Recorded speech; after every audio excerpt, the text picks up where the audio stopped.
Brian and Kenzie in the morning. And Chicago's alternative all day. Q101. Brian and Kenzie on Q101. We have tickets coming up for Yellow Card, one of the bands that played last week as part of Q101's Twisted. There's a show with Yellow Card, Newfound Glory, and Plain White Tees at the Salt Shed, so we'll have those tickets in just about 5 minutes after music entertainment news.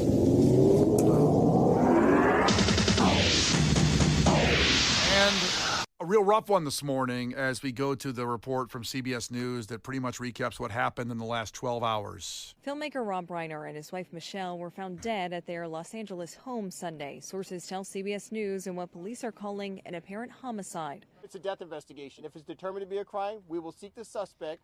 We will bring them to justice. First responders were called to the house Sunday where they found the bodies of a 78-year-old man and 68-year-old woman, though so far authorities will not confirm their identities. The Los Angeles deputy police chief says the robbery homicide unit responded to the home, adding that investigators are speaking to neighbors as part of the probe, but they are not providing further details on the circumstances surrounding their deaths. There's been no reports from the neighbors regarding hearing anything or seeing anything that we can release to the public. The Reiner family has released a statement saying in part, "We are heartbroken by this sudden loss, and we ask for privacy during this unbelievably difficult time." So that's the report that happened this morning, and there's no real new major updates, but the alleged story out there is that his adult son, who had a lot of problems with drugs and addiction and homelessness, was in crisis, and they went over there, and the adult son killed them. That's the alleged story out there right now, but it seems to be reported by a lot of people. He's been questioned this morning, not in custody as far as we can see, at least they're not reporting that.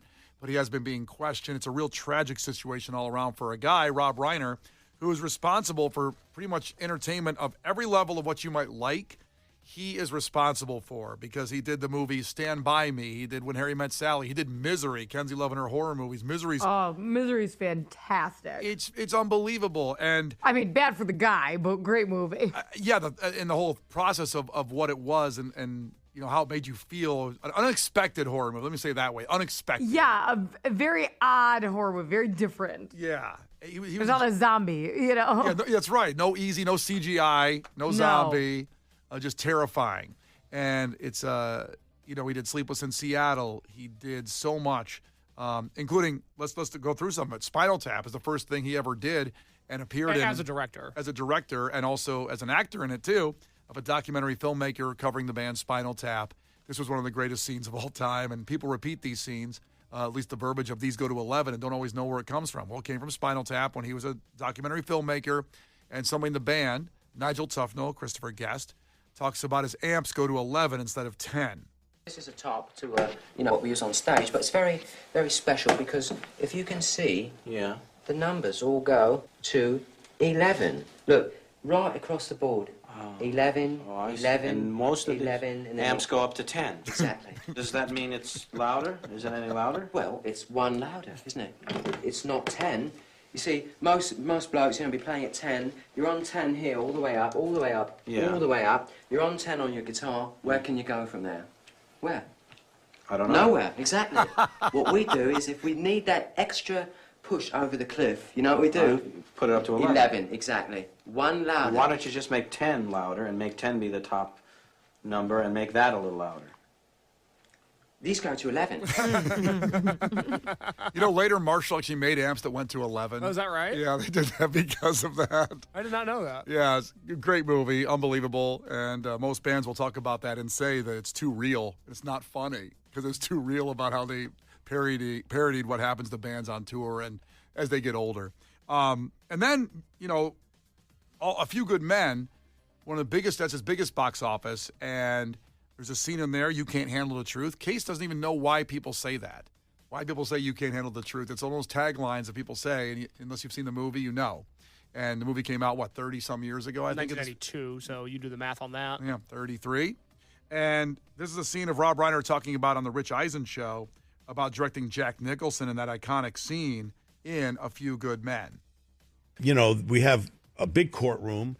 And, Jack has this long monologue. And I said to him before, I said, look, I'll give you a choice. Either I can shoot, if you want to shoot ready now, I'll shoot you right now. If you want some time to work on it, rehearse it, I will shoot all the reaction shots first. And then we turn the camera around on you and, whatever. He said, why don't you shoot the reaction shots, and that will give me. I'm doing all the reaction shots, and every time he's off camera, he gives exactly the same performance that you see that's on camera.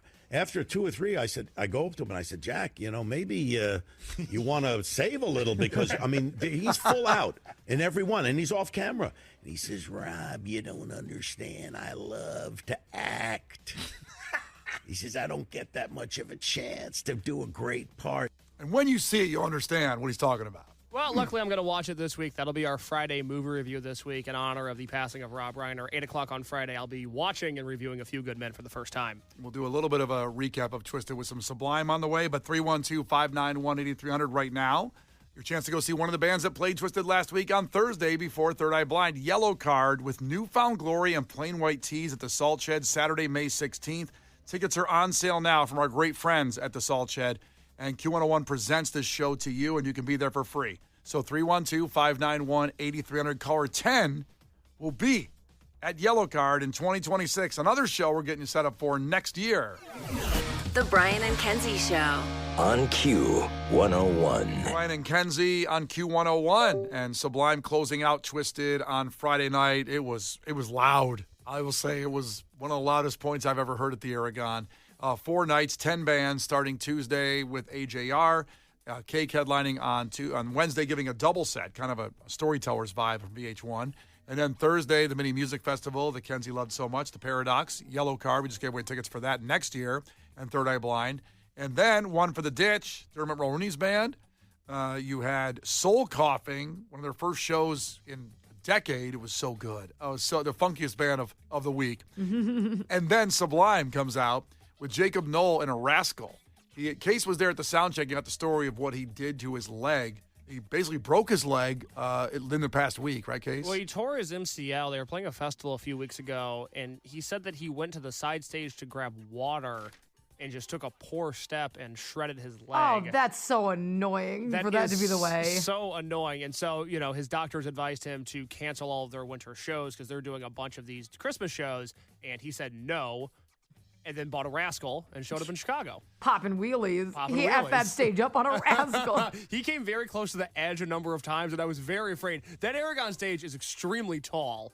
And it's so tall. Yeah. And I'm like he already broke something. Now what's going to happen if he falls off in a Rascal? And then the security guards are standing at the bottom of the stage, and I was just doing a lot of doom and gloom, thinking. Bad press for us. Bad press. Well, he put some nice Christmas lights on it. But I will say the same feeling. He stopped an inch from the edge of the stage in that Rascal, and I thought, is he just guessing? Is he getting lucky? Or does he actually know how far he can go to not go over? Because it was precision. Because a lot of the time on stage, you'll have like a strip of neon tape to say, hey, watch your step. You're going to fall off the stage if you keep on walking. But it's different when you have the momentum of a scooter. Yeah. You got to brake at the right time. Well, I was worried that he was going to beep really loudly in the middle of a song, so he started backing up. Yeah, he was all over the place in that. It was tremendous, that performance on Friday, closing it out. Kenzie, is there a moment of Twisted of 4 days you can think about it when you let it sit? And I mean this with a compliment, okay? But I was most excited for the 4th night for Sublime, when I heard about the lineup. And so the reason this stood out to me is the most fun night for me was actually the 3rd night with Third Eye Blind, Paradox, Yellow Card. I was blown away by how great they were. I'd never seen Yellow Card ever. Yeah. And then Third Eye Blind just sounds incredible. They sound like they just came out. They're like a new band. They sound so young and youthful. You know when you hear certain people sing their old songs and it's like, I don't know if you should sing that song anymore. They don't have that at all. They sound great. Yeah. And I just felt like the energy was really picking up. You're nearing the weekend. It's a Thursday night. The lineup was fantastic. And it did take me by surprise because it ended up being my favorite night, which is not what I had previously predicted. So I loved it. That's a good recap of it. Case, for you, what was favorite moment last week? I thought Wet Leg was great. I thought Third Eye Blind was great. I had such a good time with all the performances this year. But I really liked the sound check parties that we did thanks to our friends at Monster Energy. That was the first year we've done those for all the headlining acts. And, a lot of times during Twisted, I'm running around doing a few different things, so I don't always get to hang with the crew members for as much as I would like to. A lot of people see me and then they see me running away just because I can't really stay in one spot during the shows. But the sound checks were great because they were so laid back and the bands were so fun. And I was able to sit there and hang out with everybody and just have a really good time. So that was really enjoyable. I hope that becomes a yearly tradition in the same way that we have all these great nights of Twisted. To have something in the afternoon with our headliners that we could look forward to was really, really fun. Yeah, I think really for me, every night was amplified more than I thought it was going to be in general. Like, I know how good AJR is playing in front of 30,000 people, and I know how tremendous Kate can be, especially in a storytelling type of environment. And Third Eye Blind and Yellow Card and the Paradox just brought the thunder. And Sublime, I was waiting for. I said all along, that was the party night. Turns out that was the party night for me. It was party night. That's when I drank and had a good time with my wife there, got to see that. And it was, again, looking back on it Saturday, as I sat there, I actually was watching Twister Saturday night, kind of reflecting on the whole week, and having a beer in my hand. I said, you know what? That was really one of the biggest dynamic variety, I think, of bands I can think of at Twisted, with Wet Leg opening up for AJR and just Quantum Leap. That band is going to be playing Stadium soon. And just Sublime bringing it back with Jacob Nolan. At one point, he brought up his dad on stage, and that hit me. Because I've been saying that all along. He's 30. Bradley Knoll, his dad, died at 28, 30 years ago. And he brought it up, and he said, this is a song about, people that are no longer here. And, I know my dad's watching. And it was just, I didn't think he'd bring it up because he's in the band now, and they're just rolling along. It's a party band. But the way he brought it up and talked about it, what a commanding frontman he's become in just joining Sublime in the last year. For one of the expectations of Sublime is massive. Rome did it for 20 years fronting the band. And so for Jacob Noll to go out there and do what he did Friday night, I was floored. And it's special, and people still think it's Rome. Like, I had so many people go, "Oh, is it Sublime with Rome?" I'm like, "No, it's Sublime with his son." Yeah. It's crazy. Sublime with son. It's the Sublime baby on stage. He's all grown up. Yeah. I mean, when you think about it, Bradley Knoll was, he never saw the success because he tragically passed away. And then Rome was in it for 20 years, and now Bradley Knoll's son is fronting it. And again, he felt like a guy that's been doing it 20 years, and he had the crowd in the palm of his hand. It's just very, again, it hit me. Everything hit me more than I thought it was going to. I got really emotional when he was talking about his dad. It was really cool. So, Twisted, let's see, 2026. We got dates on that yet? 2026 Twisted? I can't announce them, but yeah. So we actually do, We're going to do it ironically. again, yeah. Oh, I didn't know that. It was great. It was great this year. We're going to do it again. Well, I know we're going to do it again. Yeah. Do we have the dates on it? Any bands yet? Any rumors on bands? Yeah, hey, don't worry about There it. actually is multiple rumors on our bands. Our boss has had 3 meetings about Twisted for next year already, and the dates are set, so... Kenzie's requesting vacation time that week. I'm off, unfortunately. There's nothing I can do about it. I wish you would have told me She needed earlier. to know the date. I certainly did. The Brian and Kenzie Show. Q101. The Brian and Kenzie Show. Q101. Brian and Kenzie on Q101. What are you taking away from today's show? Text in your takeaway, 312-591-8300. Something that was memorable to you on today's show, as we are in live broadcast week. So Thursday is our Christmas party, the Brian and Kenzie Christmas party, happening at Alexander's Cafe in Elgin. Not to be confused with the Alexander's Cafe we went to a couple months back. Different one. One was in St. Charles. We will be in Elgin. Let's go. Yes. Right near Kenzie's place. So, we're doing the Christmas broadcast this Thursday, 6 to 10. You can come out anytime. They open early for us. So the last one was a massive party, and this one will be even more so because we're getting so close to Christmas. And I know a lot of people are stressed out, shopping, everything with family coming over, traveling, whatever. This is your escape. That 6 to 10 a.m. this Thursday with us. Hang out live in person. We'll have tons of prizes for you, a grab bag. And all we ask you to do, if you can, is bring a new unwrapped toy donation for Toys for Tots at the door. Don't be really ridiculous in the spending of what you're doing there. Just everybody brings a toy. We're going to have a lot of kids that have a nice Christmas. So come on out this Thursday for that and the party and everything. I know it's going to be so fun. Really like a live Christmas party. It is decked out in there. We're going to be doing our gift exchange. We have the grab bag. Magic Mike Mark Presley is going to be in the building walk around because this is very family friendly. So there's going to be like a lot of entertainment just in the building in general. And then the Grinch is going to be there from 8:30 to 9:30. The Grinch. The Grinch. And out of everything that we have listed, even ticket giveaways, do many people have DM'd me like, when is the Grinch going to be in the building? And I'm dropping 8:30 to 9:30. He will be there. That's all Case's DMs to you. Like, when's the Grinch going to be there? When's he going to be there? I want to make sure. It's the first time Case is going to meet him. It's great. I don't know a lot about him. I don't know what to say to him. You'll learn. So why have you been the mean one for so long, Mr. Because he's the mean one, Mr. Grinch. Mr. Grinch. Is Grinch his last name because he's Mr. Grinch? Well, that's a great question. He's just the Grinch. Is his first name like Arthur? No. Okay. What's his name? Is it Grinch? Is the his first name? I just put in It's Grinch. I put in the real name of the Grinch, like real name. Yeah. It's like when you Google Rey Mysterio without a mask. It has that sort of energy on it.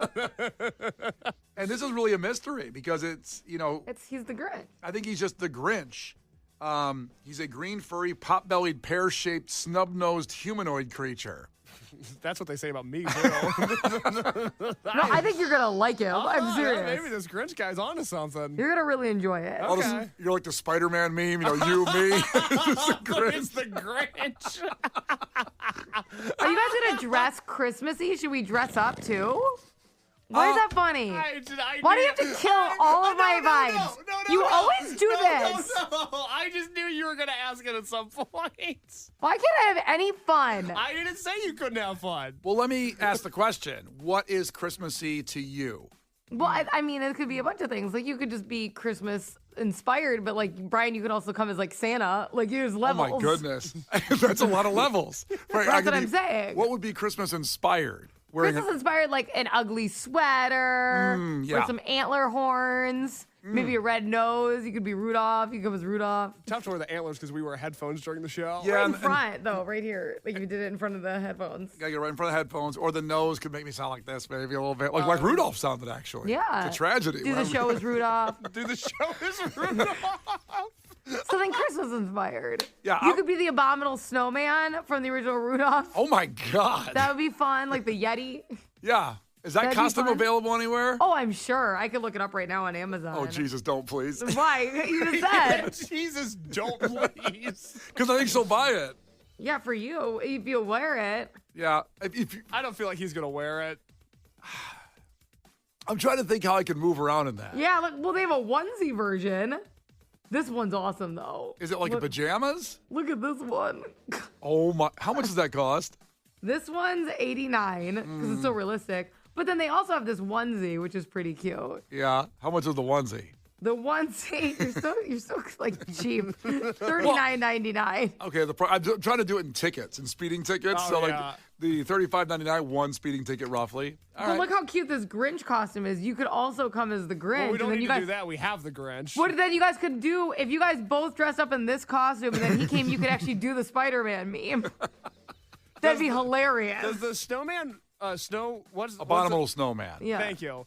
Is it the onesie? Does it have like a butt flap on it, or how does Brian get in and out of that? It zips in front. It's like a onesie. Okay. Or see, like I said, we could look at this double pack of reindeer ones for you guys. Oh, that's adorable. Cute. That's adorable. Reindeer zippies. Do any of them have ways to go to open up like Case was trying to get to? I think talk to the unzip. The whole thing is unzips. So but don't you have to take your arms out of the sleeves to go to the bathroom? I mean, don't you just pull your thing out? I mean, I don't have one, but do you sit when you pee? Sometimes. Some of us do. Some of us do. Could you just stand right, like, because you have that option? I mean, I could for the day. Okay. If I had to, if I had a onesie on a reindeer onesie, I'll just go outside. Yeah, I'll go to the bathroom outside. I'm just picturing Brian wearing like a romper and just the cold breeze of the bathroom as he has to take all of it off to go to the bathroom now. Look, you could be the snowman from Rudolph. Okay, that's too bulky. Why? Because we're behind that table, like with it's the same size as you. Like I want to walk in there and knock over the broadcast table. We're gonna be off the air. Oh look, you can do one of those costumes where it looks like you're riding the reindeer. I don't like those. I do not like those. Oh, those are funny. Yeah, they hurt my brain. They hurt your brain? Yeah, I don't like the way they look. Okay. Well, what about one of the other ones? Kenzie gave 17 options, so you can skip that one if you want. I don't really have Christmas clothing. Or like, okay, so if Case wants to be really like lame, look at this elf t-shirt. Oh. It's just a t-shirt. Yeah. It's a little flashy. It's a little much going on. Well, it's Christmas. That's like someone that wears a jersey instead of a jersey. They didn't pay for the jersey, so they got the jersey. Yeah, the jersey. Yeah, like for $15 You're an over. elfie. There's a lot of options there. Thank you, Kenzie. I mean, really. You know, I would love if we did something fun and Christmassy. Let me think on it. Yeah, we're doing the Christmas broadcast. I thought that was Christmas. Right, and we need to lead. We got to pioneer it. We got to be Christmassy. You're not wrong. You're not wrong. At least get one of those like necklaces that look like Christmas lights and they blink or something. Oh, I'm gonna rob Lauren. I know she's got plenty of them. Yeah, Something like that. And you can borrow one of her dresses while you're at it. Yeah, Lauren's been wearing those since like 1932. She started that. She's the OG on that. Just something. Yeah. All right. Well, let's do that. Christmassy stuff. Thursday. Join us for the broadcast. Our Christmas party to you. All the information at Q101.com. Case just flipped me off. He's mad. He did it. It's Brian and Kenzie on Q101. Keep your takeaways coming in. The Brian and Kenzie Show. On Q101. Brian and Kenzie on Q101. Lauren's coming in. Take you through the rest of this day. It's going to get nice and warm throughout the day after the Arctic freeze over the last 48 hours. So it's going to be at least in the 20s. Feels like very warm after it gets below zero. And she'll have all kinds of goodness for you. Your takeaways from today's show, 312-591-8300, something that was memorable to you. Case, what do you have? Takeaway from Double Features Mike, can't wait to meet Arthur the Grinch. That's at our broadcast this Thursday, 6 to 10 a.m. All the information at Q101.com. Kenzie, what do you got? Takeaway, Brian's going to get a speed ticket mid-flight. Couldn't even get it out. I'm sorry. Facts. And finally, 708 checked in. Kind of a first-time texter. Mike checking in from Crete says, Kenzie would rather buy a horse than take a driving test every year. Yeah. Those pesky driving tests. A horse is so easy to take care of. Can I also add one? Can I do a takeaway add-on? Sure. Because Nia texted in and said, in 2015, ism was added to Webster like racism? A new racism was still new in 2015, apparently. What's on the podcast, Case? Well, it's a loaded day on the Brian and Kenzie podcast. We do have the unfortunate story that we had to pour one out for Rob Reiner. I just saw breaking news, by the way, that his son is now in custody, so we have an update there. Rough. Yes, but we poured one out for Rob Reiner. Admittedly, I take a lot of pride in our pour one outs. I think we do a better job eulogizing people than anybody else, so we have that Rob Reiner one on the podcast today. Also, I re-upped my review of This Is Spinal Tap that we did in September for anybody that might have missed that, in tribute to him. And we also relived the top Google searches of 2015. Let me tell you, simpler time. Some fun stuff on that list. Yeah. That one's on the Brian and Kenzie podcast if you need to go back in time and enjoy some topics of yesteryear. Brian and Kenzie in the morning. And Chicago's alternative all day. Q101.